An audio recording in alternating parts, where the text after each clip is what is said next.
Okay, people, we are back, and it's Terry, and this is an edition of An Orchid a Day. And I'm looking at the back wall here, where somewhat of a microclimate out here. It is heavily shaded, although I've removed some of the big dendrobium, anosmum, phyllum types that were blocking the evening sun that comes from the east, the west, while the sun sets behind my back here. I just wanted to show you some things. I hardly ever focus on them, except for my phalaenopsis down here and my area. I usually do not show this back area much, but I am going to today. This is where I have my Angraecum euchlorianum that has been repotted in this semi-hydro. You can see there, and it's got some moss around it. This is where I have my Angraecum distichum that I am trying to ignore here and not look at. This was actually a gift, and I'm just sitting it there in this deep shade location with filtered sun. Well, it's not deep shade, it's filtered sun. Up there is my Miyaka stars that I just got, and here is this is the Gulfstream Beauty, I believe, which I am recovering and have mounted it on this piece of ceramic. And it's putting up that growth, and there are roots on it. Over there is a recovery that actually fell and broke. But it's okay. What I really want to show are things like this that I rarely show. I don't know what to do with these. I always struggle with this plant. But this is a cross. It's not really a hybrid. I mean, it's a cross. It's not a species. It is Paraphalaenopsis colupa king. So it is a primary hybrid.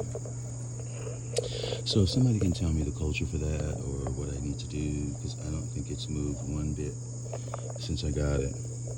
This is something that I'm proud of. This is my Phalaenopsis bastianii, which I have another, but this is the Kiki, and I mounted it onto this piece of tree fern ball that is mounted like such with some sphagnum, and it's growing a new leaf.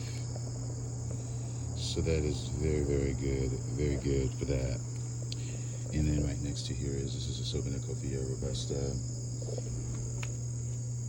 And this is an Areopsis biloba that's got a couple of new growths. This is where I have my Dendrobium uniflorum that I really need to give it some more water because I don't want to lose that.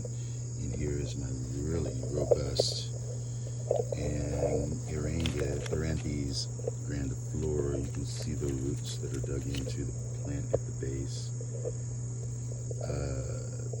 There's some spent spikes. It has continued to produce leaves and has remained over here in the shade. I might take it out and give it a little more sun, especially since it's getting late in the season. Give it a little bit of a wash, and hopefully I will start to see some new spikes forming. This right here is the bulbophyllum that just finished blooming. This is my long florum, and this is resting right up in front of me here, which is the Encyclia Marii times Rinculalia digbiana. Now, it came with this growth, and it produced this one for me, and it's putting up a couple more. So that's actually really nice. I don't think there's a sheath in there, but that should be a spring bloomer, if at all, if it does for me. But probably the piece de resistance right here is my Gongora grossa, which is in spike that you can see right here, peeking over the edge of the pot so nicely, like Gongoras do. Gongoras are from, this Gongora grossa species is from Colombia, Venezuela, Ecuador, from moist rainforests at low levels. So they get rain all year, and they get plenty of humus from the soil around, and they grow in the shade of the trees, but it's mostly the rain that they get, and which fuels the plant. They do develop these heavily ribbed pseudobulbs, as you can see, which are nice. I love the way they look. They look almost like fruit, like you could peel them like an oogity fruit. But the spikes are pendant. They start out erect and then they go pendant, and they're just beautiful, dragon-like. The scent is not as pleasing, but it has hints of musk and sweat, and that's pretty much what the profile on the Gongora grossa is as far as fragrance. But the flower is purple with black and white streaks, faint, maybe a little faint white spots in those dangly longs, inflorescence that hang down like dragons. That's my Gongora grossa. This is another something that is my Phalaenopsis species. This is my Phalaenopsis brachiana, and you saw me.